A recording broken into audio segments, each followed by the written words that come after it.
like you're lost in love. Let's go. Ma, it's no problem to hold you, tongue stroke you, please you like I'm supposed to. Touch spots that ain't ever been touched, and I won't stop till both these squirrels get they nuts. Hey, you know it's good when we freakin', king size squeaking after I ease in. If you was with me, baby, 24/7, best believe that every single day would be a sweet day. Girl, you sweeter than a cheesecake. If you want beef, prophecy would be a beefcake. I make love to you till you fall asleep, leave you with sweet dreams between the sheets. Was the night before that night. I was born on that day, but not last night. Once upon a time, I had my cash right. Plug called, he ain't act right. I'm far from a slow nigga in this fast life. He pulled up, I got low, hit the black light. Once upon a time, slimy niggas catch a bad night. When bad police die, they don't deserve bagpipes. Once upon a time, they need to feel what God raps like. Old soul, so folks feel me like a past light. Head buster, I'm shining bright as a mag light. Once upon a time, when will the government act right? Opinionated imbeciles just... What's good, everybody? It's man Big Dog coming live and at you with another TruPlayaz podcast episode. We are live for a short time because the game's about to start at 1 p.m. So we're going to get into it right off the bat. We're going to talk about the Giants lost to the Eagles last week as they prepare to take on the Commanders this week. This game is a big game for the New York Giants. They got to win this game for the playoff lives. They were no match for the Philadelphia Eagles last week, and the game was pretty much over in the first quarter. So they got a big game today at 1 p.m. So the Giants got to win that game. Their playoff lives are on the line. So we're gonna breeze through it, people, because I know it's game time in about 8 minutes. Had a little issue this morning with an idiot on the road, but you know, I'm still here. You know, so that's a great thing. I'll elaborate later on it. Just gotta first we'll get his license plate and then go from there. But anyway, so we're going to talk about the Jets. The Jets lost 20-12 to the Bills last week. This week, Zach Wilson comes back as the starting quarterback of the New York Jets because the doctors did not clear Mike White to start, which is kind of suspicious to me because if he was cleared to come back into the game last week, now why all of a sudden he's not cleared to play this week? So I know Robert Saleh is stating that, it's to protect the player. If you really want to protect the player, you would not have let him come back into the game last week. And the Jets still had the opportunity to win the game last week, at least tie the game last week, if Michael Carter didn't fumble that football with 7 minutes left in the fourth quarter. So it makes you wonder, where the Jets will go here as far as the running back position.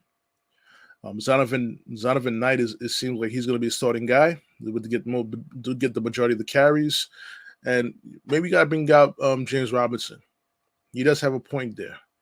The Bills' defense is a 4-3 defense. They're fast, but they're not big. So wouldn't James Robinson be an asset against a quick, fast, smaller defensive front? Just saying, it's lack of preparation. Like I said, I think LaFleur is garbage as an offense coordinator. He needs to go back to being a quarterback coach, whatever he was doing before. He's garbage. I told you guys that on many podcasts. He's garbage.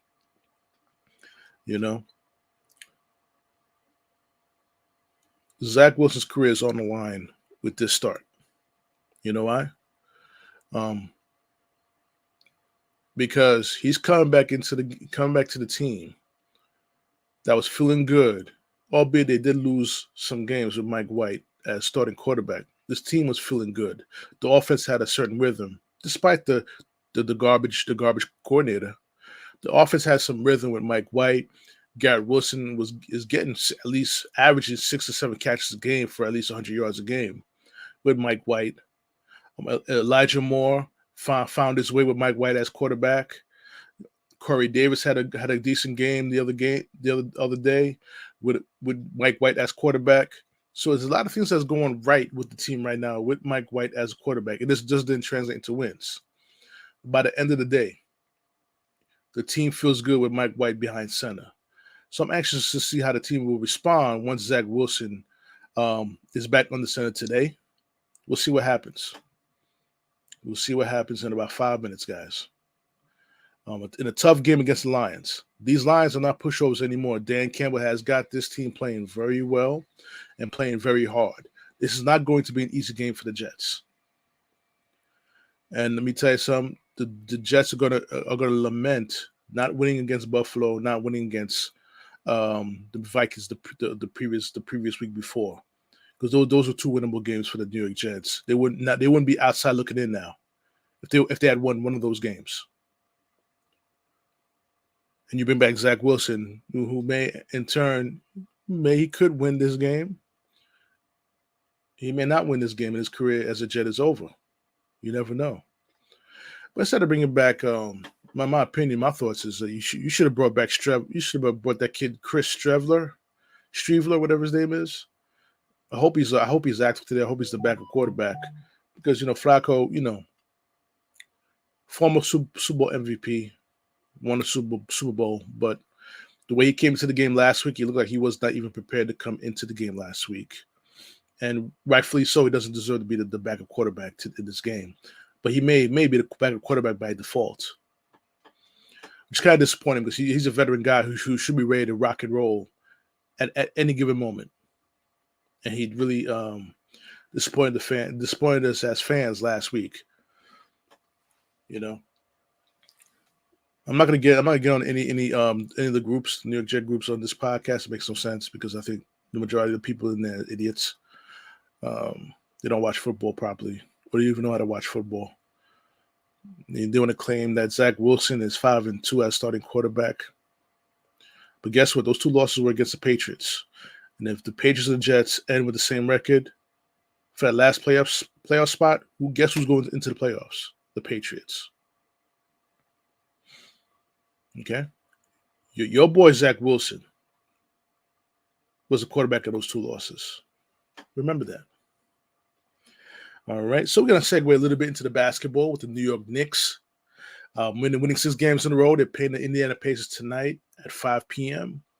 Thibodeau done a good thing, cutting down the rotation to a 9-man rotation.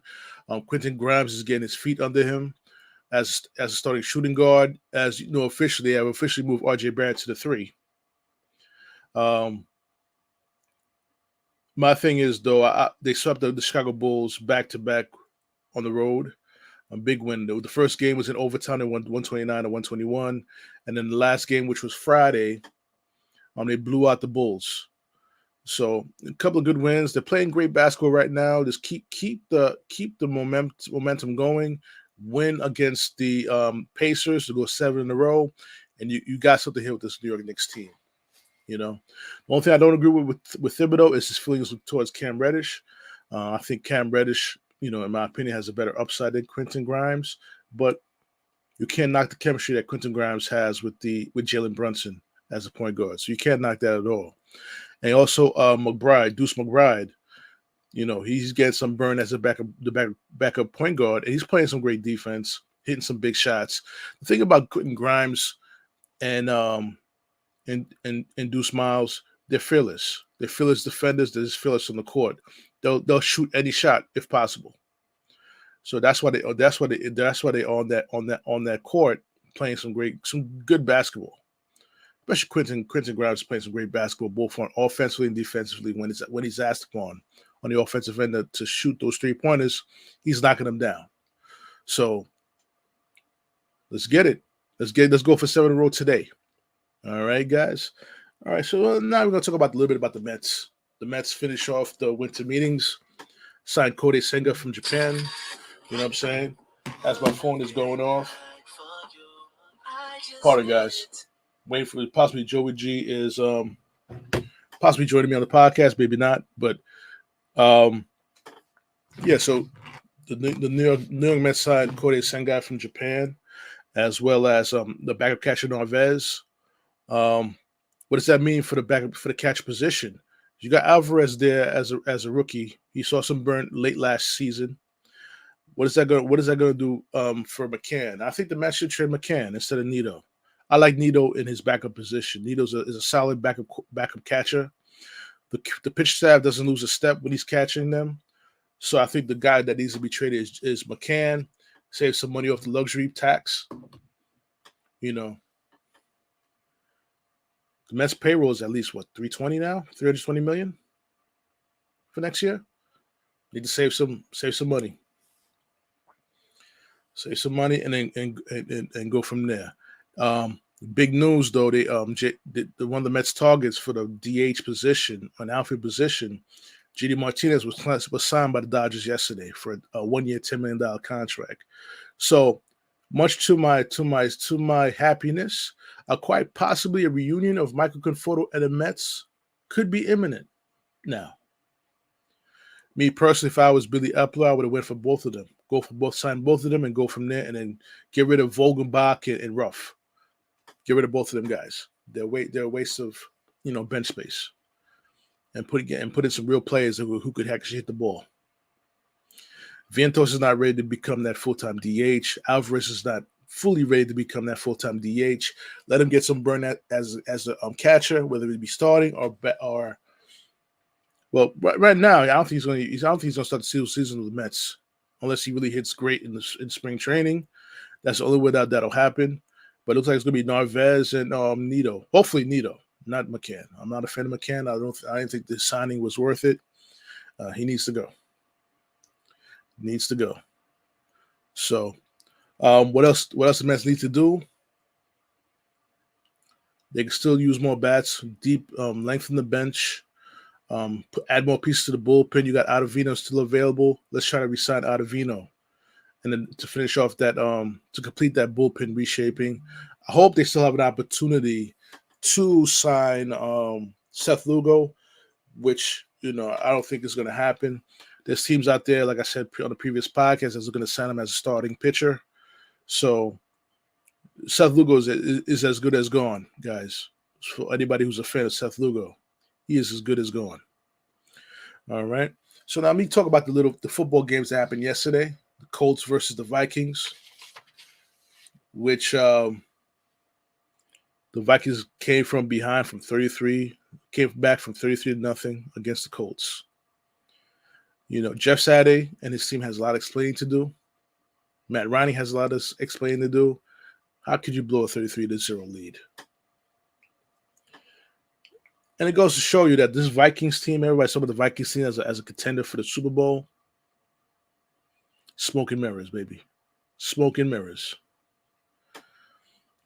I'm going to tell you right now, my prediction for the NFC Championship game is going to be Philadelphia against the 49ers. I'm saying that right now. Hear it from me. The Eagles versus 49ers in the conference finals. NFC Conference Championship game. You heard it from me. Heard my prediction. There's nothing in those Vikings that impressed me with their record. They were fortunate to play in the beginning, it started off as a soft NFC North, but the Lions has been playing well as of late. The Packers is trying to make a run. The Bears, had some injuries with Justin Fields. They're trying to make a run. But the Vikings got fat early on, and now they're being exposed. The Jets should have beat them. If the play call was called for someone else other than Barrios, they would have lost against the Jets. Like I said, LaFleur is trash offense coordinator. Well, anyway, let's move on to the Browns versus the Ravens. The Browns beat the Ravens 13-3. Lamar Jackson was out with the leg injury.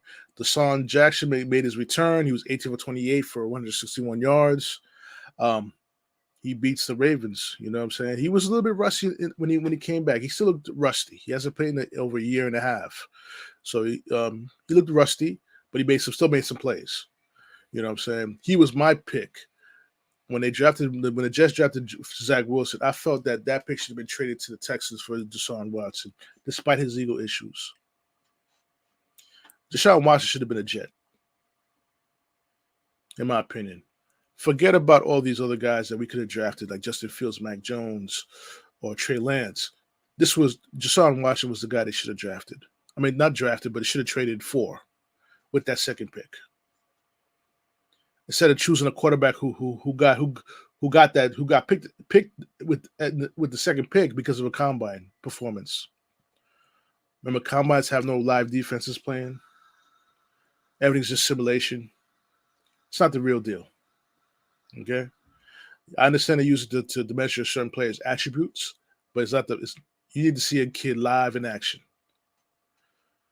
And I felt the Jets should have traded for Watson, but the Browns got him. Watch out for the Browns for next season, though. Watch out. They got some weapons now. You got the quarterback to get into the weapons that they have. And lastly, the Dolphins and the Bills. It was the best. It probably was the best game on the schedule. Two AFC East teams battling it out. The Bills clinched the AFC East with their win against the Dolphins, 32-29, with a game-winning field goal with seconds left in the fourth quarter. Luckily, it didn't go into overtime. So the Bills clinched, and the Dolphins, they're 8-6 right now. They're still in the playoff hunt, but now they're the fifth seed, I believe, in the AFC right now. Fifth or sixth seed right now. Probably the fifth, because probably sixth. I have to double check that. But we'll see what happens. Both teams played well, despite the snow coming down. I thought Tua was going to have a problem with the snow, but he played pretty well. Played pretty well during the snow. So we'll see what happens. I know the games are starting right now. Kickoff is starting off right now. So I hate to rush this podcast, but I had to. So I promise you guys I'll come up with a podcast. So definitely enjoy the games, guys. Enjoy your Sunday.